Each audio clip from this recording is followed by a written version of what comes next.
It's tough. It's emotional. I think you saw it, the reaction of the guys on the sideline. They showed McDaniel talking to Tyreek Hill. They showed Jalen Waddle's face, and they've been friends, which you alluded to in the last hour, since they were 17, 18 years old. And now you're watching your guy, your quarterback, the guy who's putting in a ton of work, leave out on a stretcher in the stadium. And McDaniel alludes to it. He says, hey, we signed up for this. We know that's possible, but we always hate to see it happen. And I know it's been all over social media.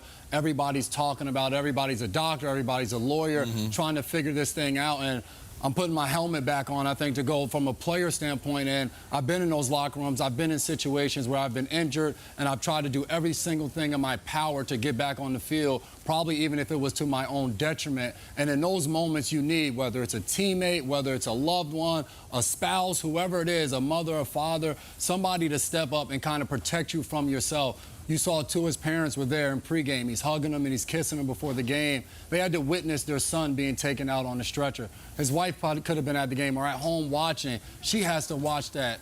It's just a terrible thing, and I think we can blame the NFLPA, the NFL, all of those different things. But I think at the end of the day, for our own safety as players, we have to advocate for ourselves. Whether it's, hey, I look at my teammate, hey, you're not good. Hey, coach, he has to come out. There's something wrong. I don't see it. You saw what happened Sunday, and you saw what happened Thursday night, only days later. And I know for myself, if that would have happened, my wife would have looked at me and been like, there's no way in hell you're going out there on that field. I don't care what specialist you see, what doctor you go see, in what city, whatever the case may be. I love you. I could care less about football, and there's no way you're going out there. So I think that was my big draw and my big takeaway, is that we have to advocate for ourselves and be able to pull each other aside and be like, hey, I want to win as well. I know we only have 17 of them, but this might not be the one to come back to. Yeah, the impact of this situation has such a bigger feel and an impact on Tua's life moving forward. There's a lot of legalese and medical advice that's being thrown around on social media right now, but I would think as a football fan, all you want out of this situation is transparency and honesty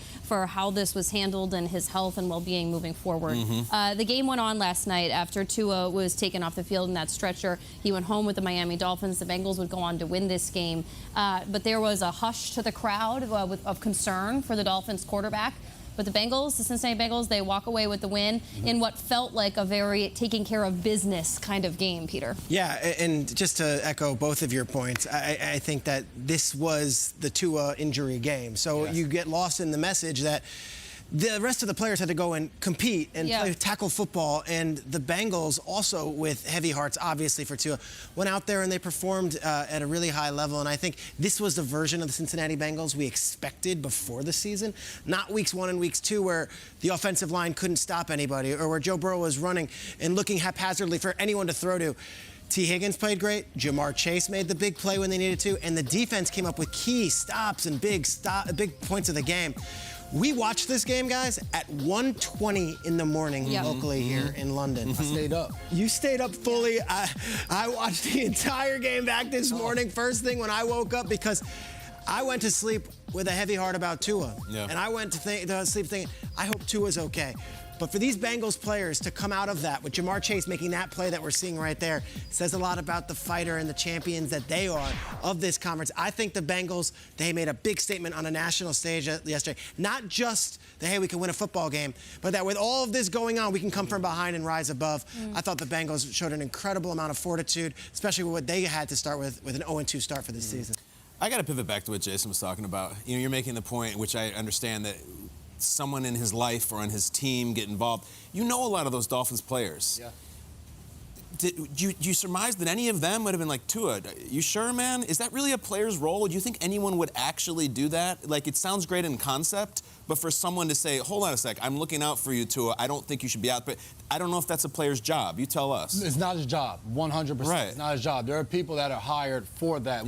Ian kind of hit on it. There's a whole process that happens. When he got hurt last week, he has to go into the locker room. There's obviously team, doctors, trainers, and all of that. But then there's independent people that come in that are there specifically for that. But I do believe there are players that have those conversations. And it's not the young guys, but it's those old veterans that have been around for a long time, that have seen guys. There are going to be people on this Miami Dolphins team that just had to go through what they went through last night. Fast forward 2 or 3 years from now, one of those guys, a veteran, whether whether they're still in the Dolphins locker room or they're in another locker room. A guy goes down with an injury that could appear to be an injury to his head. I guarantee you he's going to sit that person down and have a conversation if there's a Thursday night game. Is there a to skepticism on it? Because, hey, there's only 17 game season. Our average careers are 3 seasons long. 100%. I'm playing every game unless you physically pull me off. 100%. So why is that on the players? Shouldn't the coaches be the ones to be like, hey, Tua's sitting? And we saw Belichick this week when they asked him about Mac's ankle injury, and they're saying, what kind of ankle injury?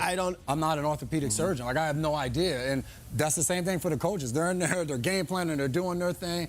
Everybody relies on the medical experts. Hey, is he cleared? Okay, he's cleared. Hey, Tua, are you okay? You want to play? Yeah, I'm okay. I want to play. All right, he's cleared. We went through the checklist. All right, he's out there. That's why, to me, it is so important. You can say, oh, it should be this person, that person, but at the end of the day, he's the one leaving the game on the stretcher. So you can blame this person, that person, but it's your own life, it's your own health. If you're not willing to advocate for that yourself, why would you expect anybody else to?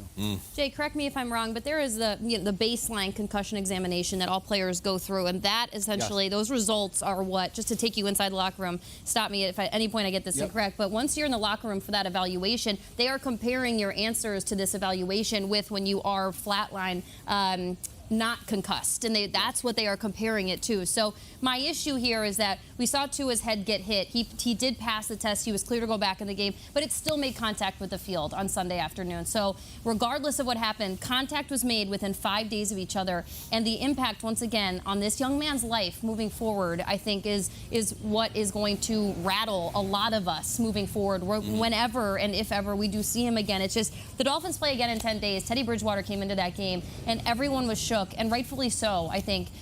It really hurts this morning to talk about this. Let me say something. Teddy was shook not only for Tua, but Teddy had his season ended last year on that very field when he had a concussion. Yeah. So I think he probably, in week 15, when he's probably put himself in those shoes again.